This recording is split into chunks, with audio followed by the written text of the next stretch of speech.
Crime petrol সতর্ক, কোপার্ড by macho.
Sir, এনার নাম হলো কবিতা, রুম নম্বর 67, মন্দির মার্গ।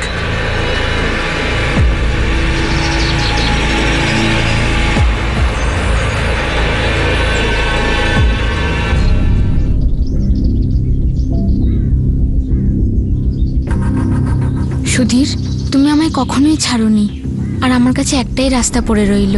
আমি নিজেকে শেষ করে দিলাম, আর আমার মৃত্যুর জন্য একমাত্র তুমি দায়ী হবে। স্যার, আমি কিচ্ছু জানি না। মেয়েটার ব্যাপারে আমি কিচ্ছু বলতে পারবো না। সব ছেলেমেয়েরা এখানে প্রেম করতে আসে, তাই আমি রাউন্ড দিচ্ছিলাম। আমি তো এই মেয়েটাকে কখনো দেখিনি। জানালা দিয়ে পা ঝুলতে থেকে মনে হলো কিছু গন্ডগোল আছে।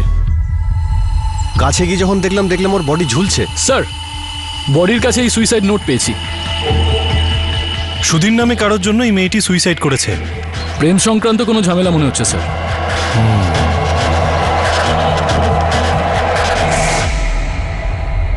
মনে করা হচ্ছিল এটা যেন কোনো আত্মহত্যার মামলা। 19 বছরের একটি মেয়ে কবিতা তার প্রেমিক সুধীরের জন্য আত্মহত্যা করে বসে। কিন্তু এটা কি সত্যি কোনো সাধারণ আত্মহত্যার কেস ছিল? ধীরে ধীরে কেসটা যখন প্রকাশ্যে আসতে লাগলো আর যেই ঘটনা সামনে এলো তা শিউরে ওঠার মতো বিষয়। এটা এমন একটা কেস ছিল যেখানে ভালোবাসা, কামনা, বাসনা, পাগলামো আর প্রতারণা সবকিছু ছিল।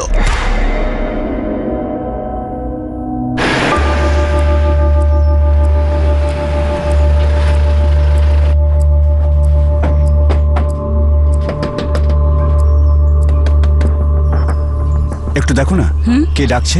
হ্যাঁ, দেখছি।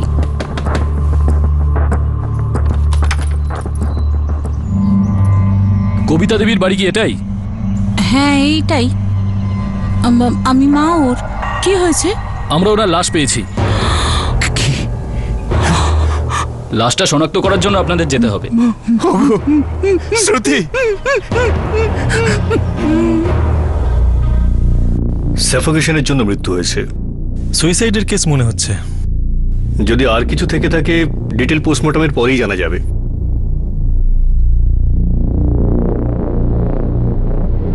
কবিতা, কবিতা, কবিতা!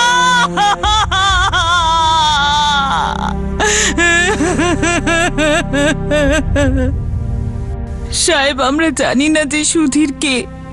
কবিতাও আমাদেরকে ওর সম্পর্কে কিচ্ছু বলেনি। স্যার, আমাদের কবিতা পড়াশোনায় খুব ভালো ছিল। এই তো কদিন হলো ও কলেজে ভর্তি হয়েছিল। ও তো পরীক্ষাতে খুবই ভালো রেজাল্ট করেছিল স্যার। আপনারা সুধীরের ব্যাপারে হয়তো জানেন না, কিন্তু কেউ তো আছে যে এই সুধীরের ব্যাপারে কিছু জানে। কবিতার কোনো বন্ধু বা ওর ক্লাসমেট। সোনালি, ওর বন্ধু ছিল, একই কলেজে দুজন পড়তো। এই সোনালি কোথায় থাকে? সে তো আমরা ঠিকঠাক বলতে পারবো না স্যার, কিন্তু একদিন কবিতা ফোন করে সোনালির বাড়ির ঠিকানা জানতে চেয়েছিল স্যার। আর কবিতা সমস্ত ঠিকানা ওর নিজের ডায়েরিতে নোট করে রাখতো।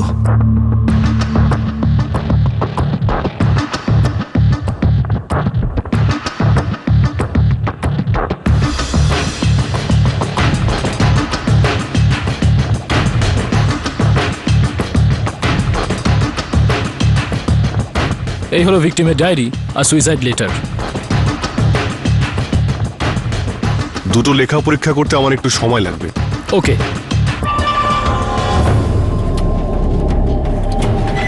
স্যার, এই হলো সোনালির অ্যাড্রেস। কবিতার ডায়েরি থেকে পেয়েছি। কবিতার ফোন থেকে করা সমস্ত dialled are received call delete করা হয়েছিল, শুধু সুধীরকে করা লাস্ট কলটা সেভড আছে। ওর নাম্বার হলো 444567645, আর নাম্বারটা এখন বন্ধ বলছে স্যার।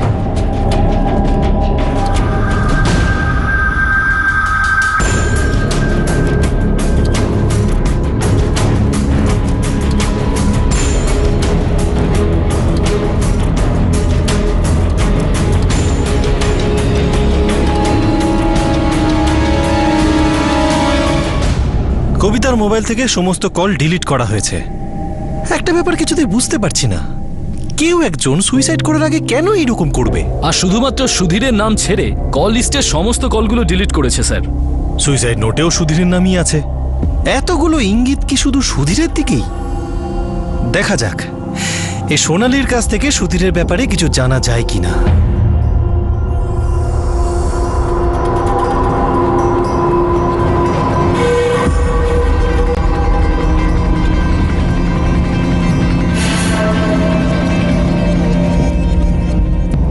ক্ষমা করবেন, ডিটেল পোস্টমর্টেম হওয়ার পরেই আপনি বডিটা পেতে পারবেন। পুলিশের সুধীরের কাছে পৌঁছতে সময় লাগে না। কবিতার বিশেষ বন্ধু সোনালি সুধীরকে চিনত, তাও খুব কাছ থেকে।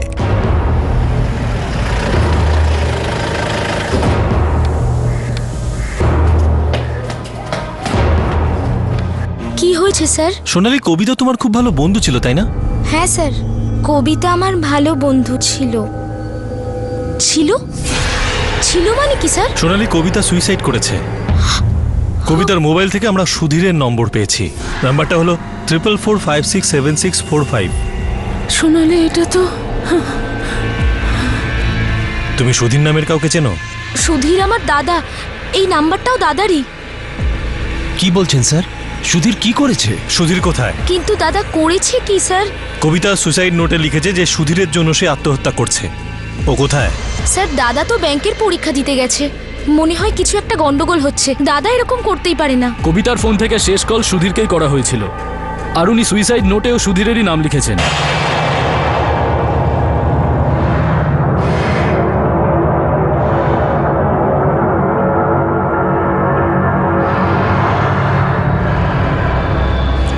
আরতি, আরতি, আরতি, কোথায় তুই? কি হয়েছে দিদি? আরে, তোর বন্ধু কবিতা আত্মহত্যা করেছে। কি?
স্যার স্যার আমি কিছু করিনি স্যার স্যার কথা ভুল হচ্ছে স্যার ও এসব করতে পারে না স্যার স্যার আমার কথাটা শুনুন স্যার স্যার কবিতা আমার খুব ভালো বন্ধু ছিল আমার দাদার সাথে কোনো সম্পর্ক নেই স্যার স্যার আমি কিচ্ছু করিনি কবিতার সঙ্গে স্যার সুধীর সুধীর সুধীর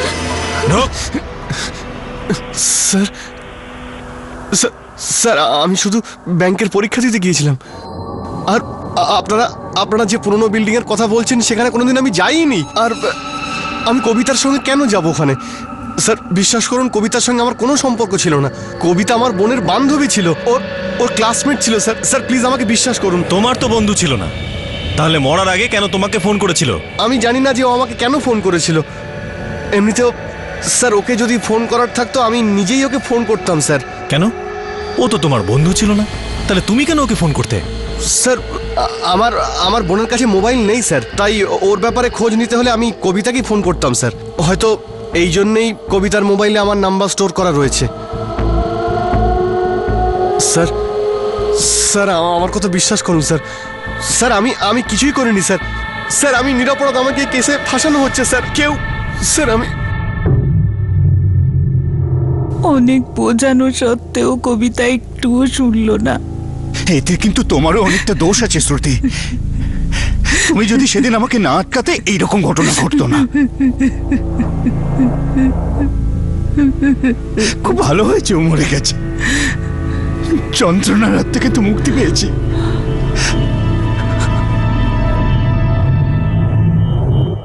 মা হ্যাঁ, আমি আসছি। কোথায় যাচ্ছিস? এক্সট্রা ক্লাস আছে মা। এই অবস্থায় তোকে যেতেই হবে?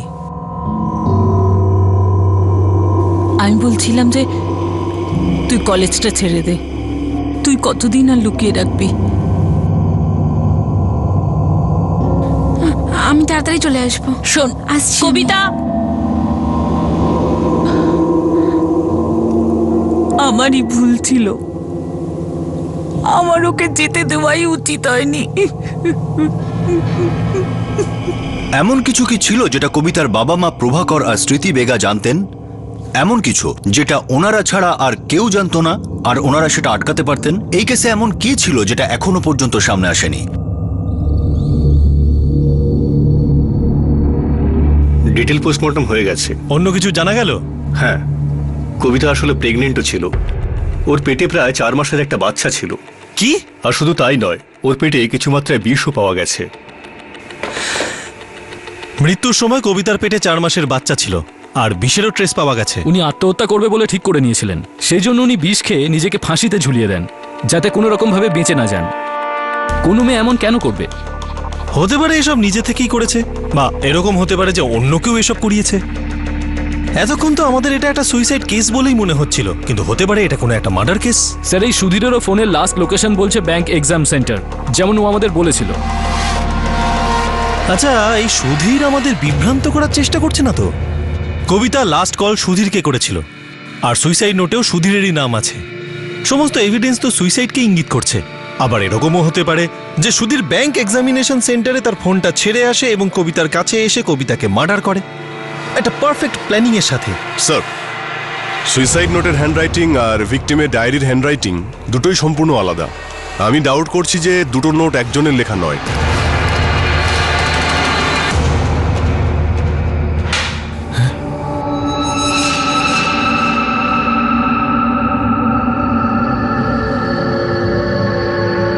কবিতা আত্মহত্যা করেনি।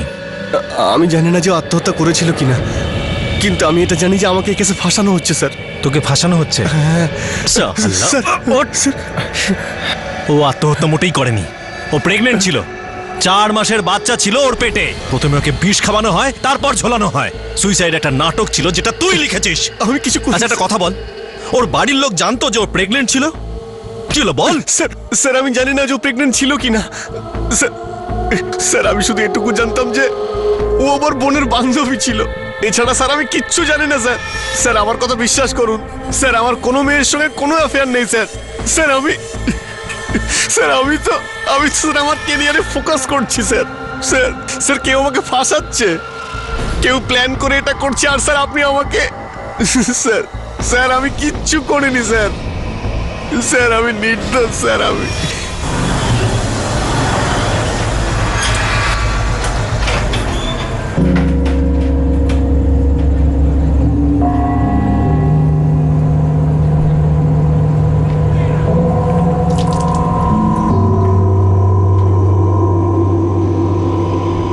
বিশ্বাস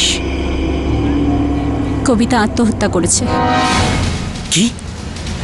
কিভাবে?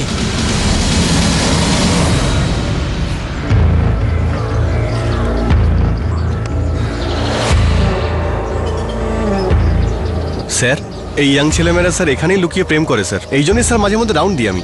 যেদিন মেয়েটার লাশ পাওয়া যায় সেদিন কোনো ছেলেকে সাথে দেখেছিলে? না স্যার, কাউকে দেখিনি স্যার। সেদিনই মেয়েটাকে প্রথমবার দেখি যেদিন ওর লাশ পাওয়া যায়। স্যার মনে হচ্ছে পেছনের রাস্তা দিয়ে এসেছিল। কিচ্ছু পাইনি স্যার। দেখো, মেয়েটা 4 মাসের প্রেগনেন্ট ছিল কিন্তু তার বাবা মা জানেই না। এটা কি করে সম্ভব?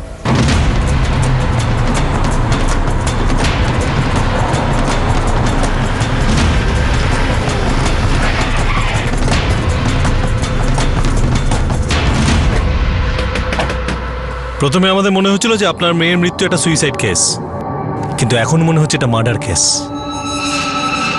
আরেকটা কথা, আপনাদের মেয়ে 4 মাসের প্রেগনেন্ট ছিল। আপনারা কি সত্যিই জানতেন না যে ও প্রেগনেন্ট? আমরা সত্যিই কিছু জানতাম না। ও আমাদেরকে বলেনি, আমরা তো এই জানলাম যে ওর পেটে 4 মাসের বাচ্চা। দেখুন, আপনারা যদি কিছু লুকানোর চেষ্টা করেন তাহলে লোকাবেন না, তাতে আপনাদেরই ক্ষতি হবে। স্যার আমরা কেন লুকোবো? আর লুকিয়ে আমাদের কি লাভ হবে? আমার মেয়ের পেটে 4 মাসের বাচ্চা ছিল।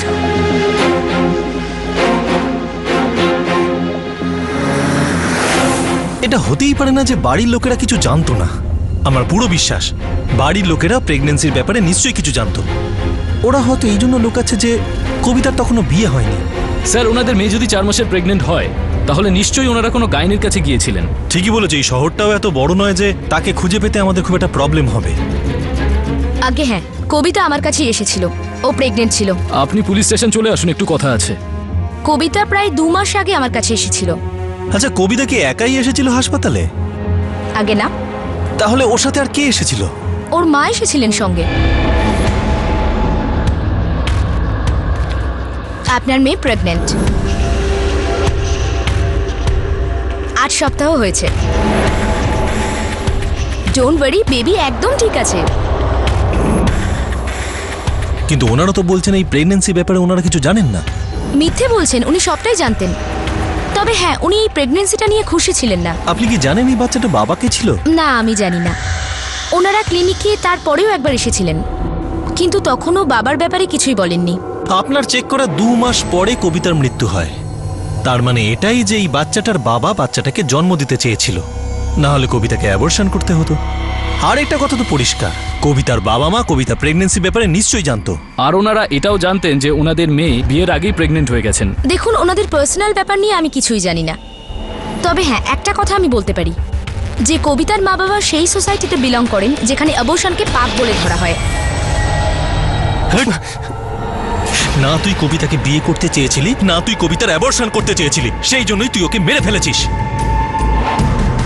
আমি কবিতাকে মারিনি। আর না স্যার, ওর সঙ্গে আমার কোনো সম্পর্ক ছিল। কবিতা আমার বোনের বান্ধবী ছিল, আর সেই জন্যই ওকে আমি চিনতাম। স্যার, কবে থেকে আমি এই কথাটাই আপনাকে বোঝাতে চাইছি।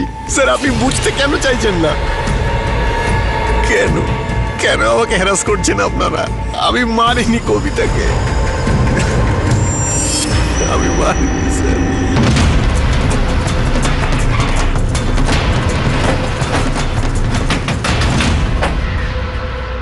আপনারা দুজন ভালোভাবেই জানতেন যে কবিতা প্রেগনেন্ট ছিল, আর হয়তো এটাও জানতেন যে ও মারা যেতে পারে। আপনি এসব কি বলছেন আমাদের? আর কি কি লোকাবেন আমাদের থেকে? ওই বাচ্চাটার বাবার নাম? আপনারা দুজনে মিলে কবিতাকে মেরেছেন, না তো বাচ্চাটার বাবার সাথে মিলে আপনারা কবিতাকে মেরেছেন? স্যার, আমাদের উপর আপনি মিথ্যে অভিযোগ করছেন। অভিযোগ করছি না, পুরো কনফার্ম হয়ে তবেই এই কথা বলছি। আপনিই তো গেছিলেন কবিতাকে নিয়ে গাইনোকোলজিস্টের কাছে যখন কবিতার পেটে ছিল 2 মাসের বাচ্চা।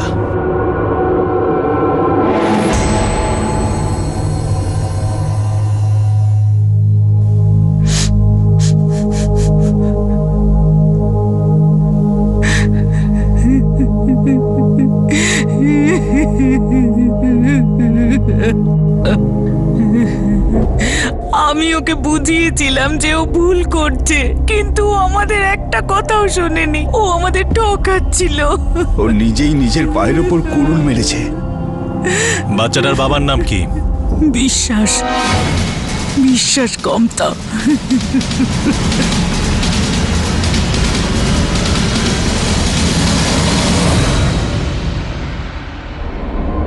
বিশ্বাস, সত্যি সত্যি বলো, কবিতার আত্মহত্যার জন্য তুমি দায়ী নও তো?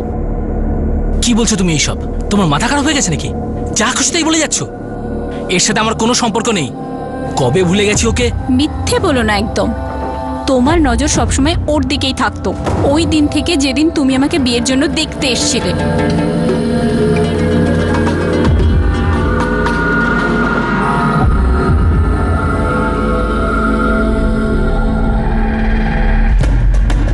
এই বিশ্বাসের পরিচয়টা কি? কবিতার বন্ধু আরতির স্বামী। আর তারপর সামনে এলো এমন একটা সত্যি যেটা শকিং ছিল। এক বন্ধুই আর এক বন্ধুর পিঠে ছুরি মারছিল। একটি ছেলে দুটি মেয়ের আবেগ নিয়ে খেলা করছিল। আর দুটো পরিবার একসঙ্গে হয়েও একটি ছেলে আর একটি মেয়ের নিজেদের আর তাদের পরিবারের লোকেদের জীবন নিয়ে খেলা আটকাতে পারল না।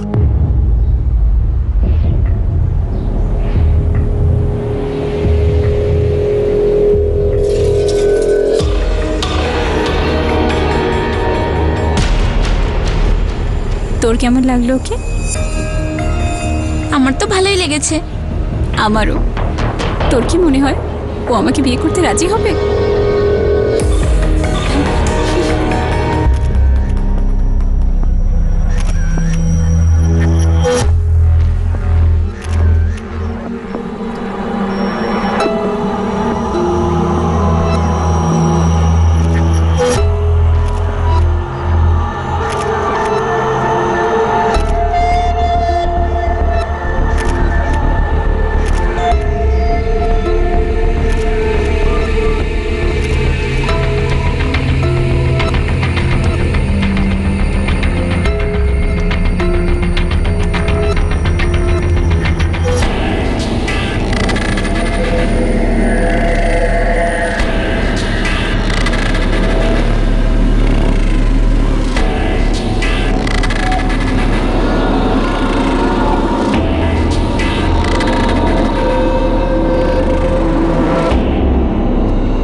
বিশ্বাস করবো না যে তুমি আমাকে পছন্দ করো না।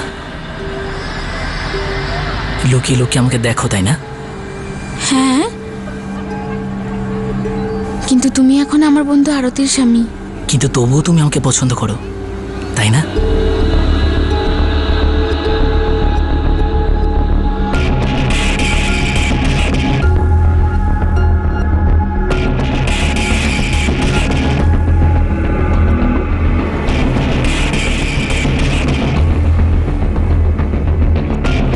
বিশ্বাস করবো না যে তুমি আমাকে পছন্দ করো না। লুকিয়ে লুকিয়ে আমাকে দেখো, তাই না?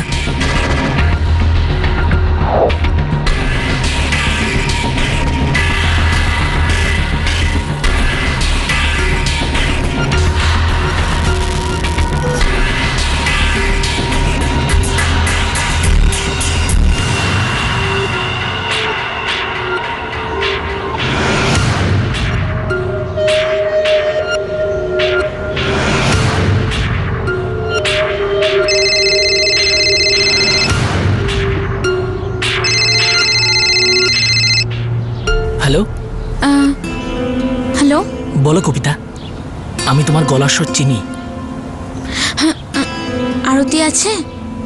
আচ্ছা, আমি তো ভেবেছিলাম তুমি আমার সাথে কথা বলবে বলে ফোন করেছো। ওই আমি তো তোমার ফোনের ওয়েট করছিলাম, তারপর আমি ভাবলাম যে সে তুমি সবসময় করো, কিন্তু আমরা আর কতদিন এভাবে ফোনে কথা বলবো? আচ্ছা শোনো, কাল আমি আরতিকে শ্বশুরবাড়ি রাখতে যাচ্ছি, দেখা করবে তো? আমি অনেকদিন ধরে চেষ্টা করছিলাম তোমার সাথে দেখা করার জন্য। কবিতা, আমি তোমার জন্য সবাইকে ছাড়তে পারি, আরতিকেও। যখন আমি প্রথমবার তোমাকে দেখেছিলাম, আমি তখনই তোমাকে ভালোবেসে ফেলেছিলাম। তাহলে তুমি আরতিকে বিয়ে করার জন্য হ্যাঁ কেন বললে? কারণ আমি ওখানে আরতিকে দেখতে গিয়েছিলাম। আমার যে তোমাকে পছন্দ হয়েছে এই কথাটা আমি কাউকে বলতেই পারিনি। আমি তোমাকে যতই দেখতাম আমার ভালোবাসা তোমার জন্য ততই আরো বেড়ে যেত। তখন আমি সুযোগ পাইনি এই কথাটা বলার জন্য, কিন্তু আজ পেয়েছি। কবিতা, আমি তোমাকে ভালোবাসি।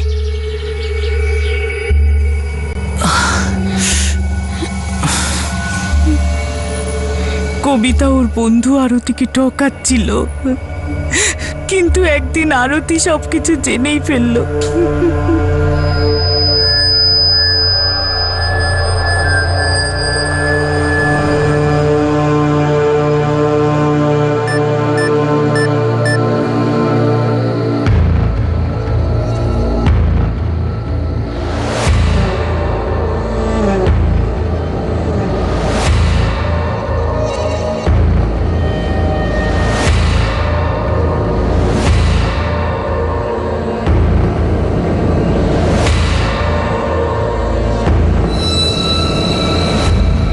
কবিতা,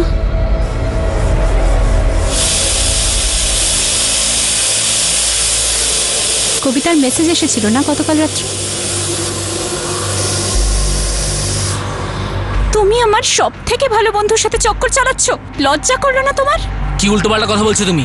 আমার কারোর সাথে কোনো চক্কর চলছে না। এই ধরনের ফালতু কথা একদম বলবে না, বুঝলে? মিথ্যে কথা বলো না তুমি। আমি তোমার মোবাইলে কবিতার পাঠানো সব মেসেজেস পড়ে নিয়েছি, প্রেমের মেসেজও আর নোংরা মেসেজও। তুমি আমাকে ঠকিয়েছো, আর আমার সব থেকে ভালো বন্ধু। এবার আমি তোমাদের দুজনের ব্যাপারে সবাইকে জানিয়ে দেব।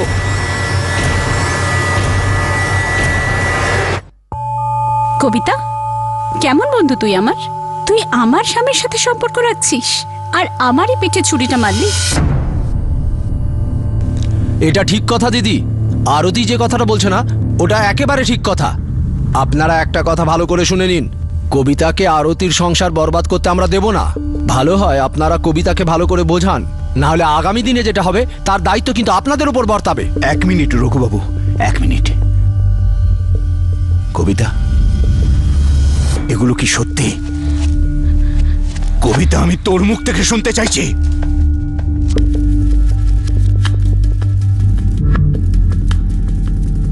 এবার এরা দুজন কি বলবে?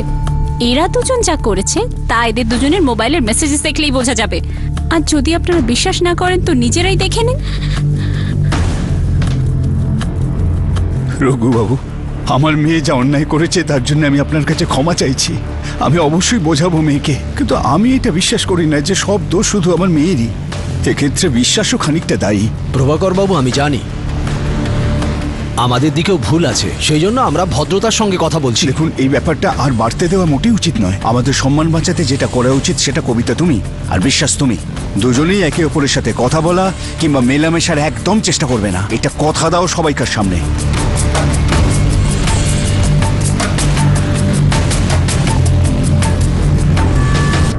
দেখা করব না। দেখা করব না।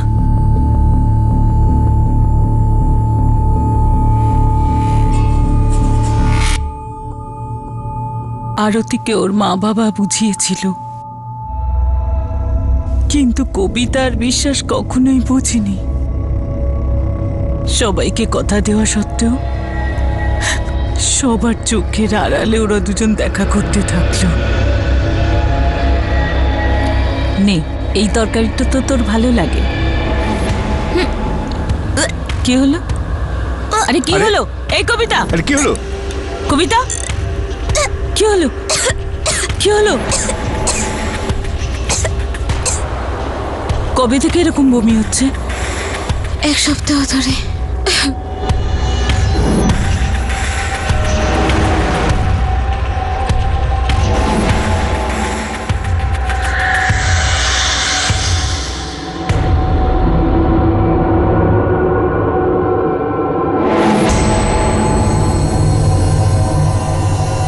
কি হয়েছে? সব ঠিক আছে তো?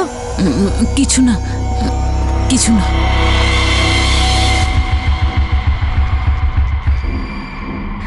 এই বাচ্চাটার বাবা কে? বিশ্বাস নাকি? তোকে ওর বেটি বাচ্চা। এই মুহূর্তে বাচ্চাটাকে নষ্ট কর, এখনই এখনই। বাবা, বিশ্বাস বলেছে যে ও আমাকে বিয়ে করবে। আরে যে আগে থেকে বিবাহিত সে তোকে বিয়ে করবে কি করে? মিথ্যে কথা বলছে ও তোকে। এইটুকু বুদ্ধি তোর মাথায় নেই? এখনই ওকে ডাক্তারের কাছে নিয়ে যাও, বাচ্চাটাকে নষ্ট করো। আমরা এটা করতে পারি না, ভগবান আমাদের ক্ষমা করবেন না, এটা পাপ। আরে এর ভুলের শাস্তি আমরা কেন ভোগ করব? আরে শাস্তি তো আমরা এখনই পাচ্ছি, ভবিষ্যতে আর অনেক পাবো।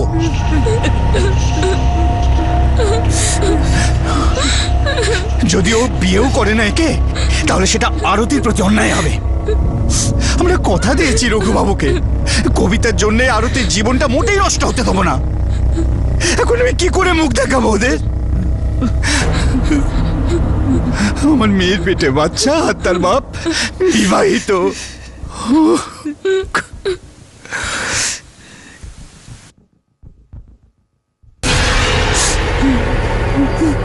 এই আরতি কোথায় থাকে?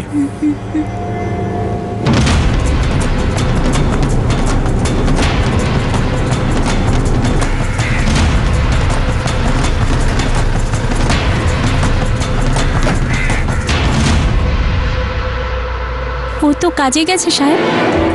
কি হয়েছে? কবিতা মার্ডার কেসের ব্যাপারে কিছু জিজ্ঞাসাবাদ ছিল। কোথায় কাজ করে ও?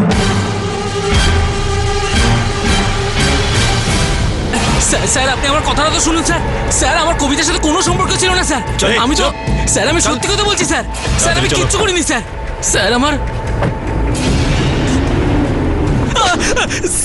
স্যার বলছি স্যার। স্যার বলছি আমি স্যার। বল। স্যার আমি কবিতাকে কোনোদিনও বিয়ে করতাম না স্যার, কিন্তু ও অ্যাবর্শন করানোর জন্য রাজি হচ্ছিল না স্যার। বিশ্বাস, আমি মা হতে চলেছি। কি বলছো তুমি? হ্যাঁ, ডক্টর বলেছে যে বাচ্চা 2 মাসের হয়ে গেছে। শোনো কবিতা, আমি তোমাকে অনেক ভালোবাসি, কিন্তু এই বাচ্চাটাকে এখন নষ্ট করতে হবে। কি? কেন? আরে বোঝার চেষ্টা করো। আমি আরতিকে এখন ছাড়তে পারবো না, কারণ ও আমার বাচ্চার মা হতে চলেছে। শোনো, আমাদেরকে আরেকটু অপেক্ষা করতেই হবে। তুমি আমার কথাটা বুঝতে পারছো তো? দুটো জীবন নিয়ে ছিনিমিনি খেলছিলি, দুজনকেই ঠকাচ্ছিলি। আমি কোনোদিন ভাবিনি যে ওরা নিজেদের কথা রাখবে না। আমি ভেবেছিলাম যে বিশ্বাস কবিতার সাথে সব সম্পর্ক ভেঙে দিয়েছে। আমি সবকিছু ভুলে গিয়ে একটা নতুন জীবনের স্বপ্ন দেখতে শুরু করেছিলাম, কিন্তু এখন সবকিছু ভেঙে গেছে।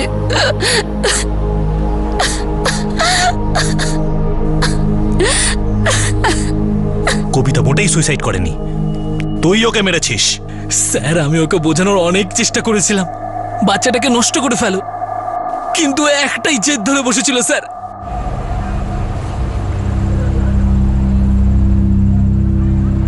বিশ্বাস। হ্যাঁ কবিতা বলো। আমাদের দেখা করাটা খুব জরুরি। এবার আমাদের দেখা করতেই হবে। ঠিক আছে, কাল সকালে ওখানেই দেখা হবে।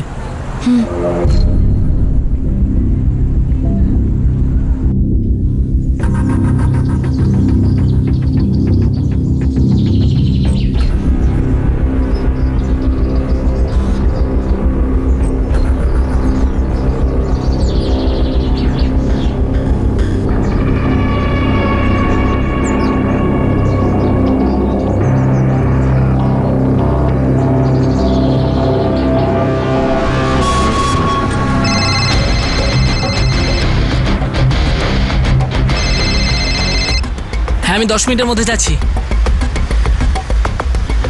একটা ইঁদুর মারার ওষুধ দিন তো।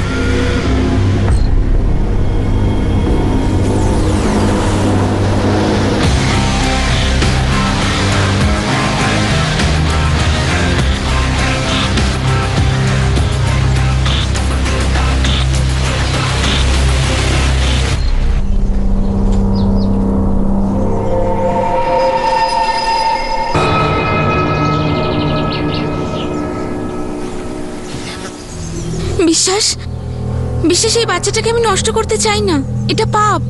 কবিতা, আমার কি ভালো লাগছে আমাদের বাচ্চাটাকে নষ্ট করতে? আমারও তো খুব খারাপ লাগছে নাকি? দেখো, তুমি এই বাচ্চাটাকে নষ্ট করে ফেলো, যা পাপ লাগার তা আমার লাগবে। কিন্তু কেন নষ্ট করব?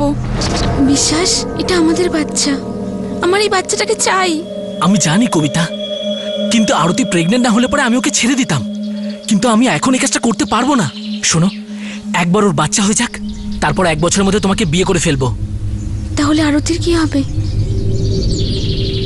আরতিকে আমি ছেড়ে দেবো তোমার জন্য। কি করে বিশ্বাস করি তোমায়? কবিতা, যবে থেকে তোমার সাথে দেখা হয়েছে আমি তোমার সাথেই রয়েছি। লোকেরা আমাদের দিয়ে যতই প্রতিজ্ঞা করাক না কেন, আমি তোমার সঙ্গ কিন্তু ছাড়িনি। আর তুমি আমার কথা বিশ্বাস করো, আমি আগামী দিনেও তোমাকে ছাড়বো না। আমরা একটা নতুন জীবন শুরু করব, তুমি, আমি আর আমাদের সুন্দর একটা ছোট্ট সোনা।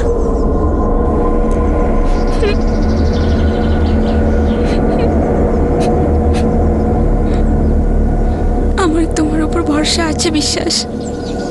তুমি যেমন বলবে আমি তেমনই করব।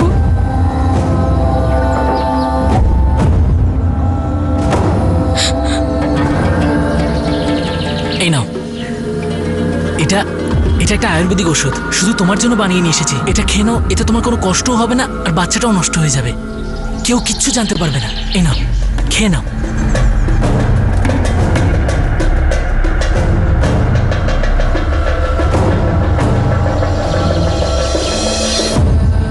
খেয়ে নাও।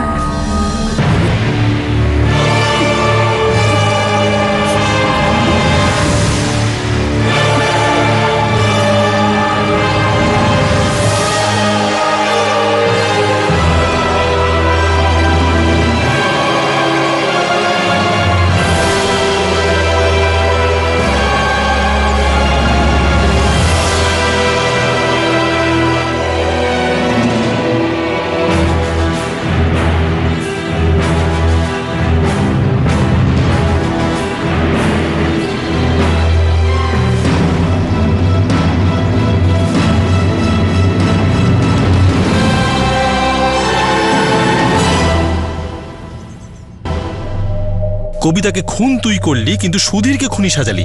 এসবের মাঝে সুধীরকে আনলি কেন? স্যার, আমার আর কবিতা যখনই দেখা হতো না স্যার, তখন প্রায়ই সুধীর কবিতাকে ফোন করতো, কবিতা চলো না কিছুদিনের জন্য বাইরে থেকে ঘুরে আসি। কোথায়?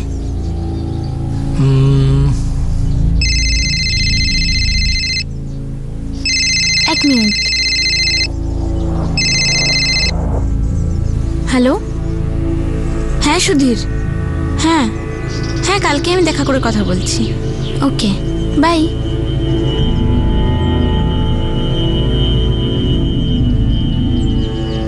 কার সাথে কথা বলছিলে? সুধীরের সাথে। আমার বন্ধু আছে না সোনালি, ওর দাদা। সোনালির দাদা? সোনালির দাদা তোমাকে কেন ফোন করছে? কারণ সোনালির কাছে তো ফোন নেই, তাইও সোনালির সাথে কথা বলার জন্য আমায় ফোন করে। তাহলে ওকে এটা বললে কেন কালকে দেখা করে কথা বলবে? কারণ কাল আমি সোনালির সাথে দেখা করব, যখন ওর সাথে দেখা করব তখন কথা বলবো। আমার সুধীরকে সহ্য হচ্ছিল না স্যার। আমি ভেবেছিলাম যে কবিতার সাথে ওর কোনো চক্কর চলছে, সেই জন্যে সুধীরকে ফাঁসানোর জন্য সুইসাইড নোটে আমি ওর নাম লিখে দিলাম স্যার।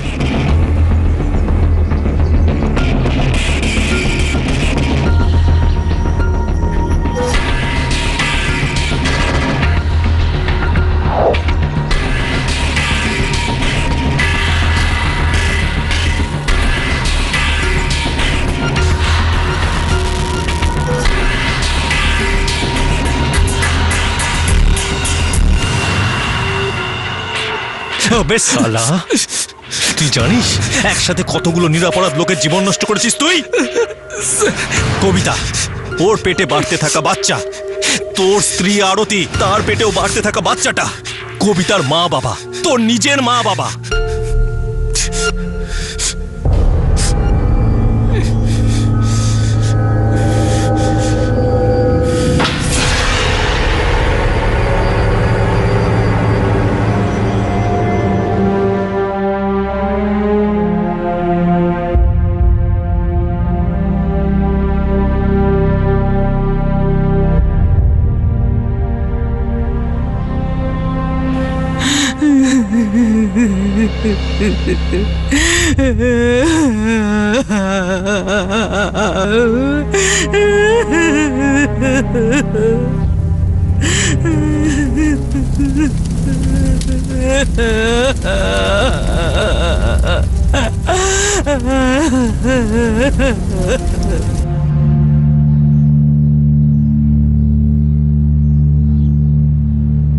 যখন আমি বিশ্বাসের কবিতা সম্বন্ধে সব জানতে পারলাম, আমি সম্পূর্ণ ভেঙে গিয়েছিলাম। কিন্তু যখন ওরা একে অপরের সাথে দেখা করবে না কথা দিল, তখন আমি নিজের মনকে বুঝিয়েছিলাম। আমার মনে হলো সব ঠিক হয়ে যাবে, কিন্তু কিছুই ঠিক হলো না।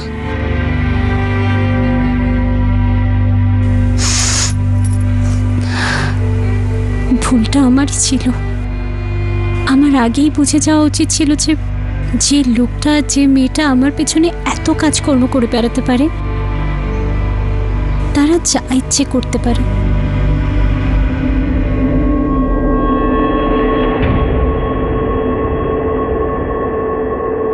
বিশ্বাস আপাতত জুডিশিয়াল কাস্টডিতে আছে। তার বিরুদ্ধে আইপিসির ধারা 302 অনুযায়ী হত্যার জন্য আর 201 ধারা অনুযায়ী প্রমাণ লোপাট করা আর পুলিশকে বিপথে চালনা করার অভিযোগ দায়ের হয়েছে। সুধীরের এই কেসে কোনো ইনভলভমেন্ট ছিল না। বিশ্বাস নিজের অপরাধ লুকাবার জন্য এই ষড়যন্ত্রে জেনে বুঝে সুধীরকে ফাঁসিয়েছিল। আরতি কবিতার বিশ্বাসের সম্পর্কের বিষয়ে জানতো, কিন্তু সে কবিতার প্রেগনেন্সির বিষয়ে কিছুই জানতো না। কত ভালো হতো যদি আমরা আগের থেকেই আমাদের কর্মফল জেনে যেতাম, যাতে আমরা জেনে বুঝে কাজ করতে পারতাম, কিন্তু হয়তো সেটা সম্ভব নয়।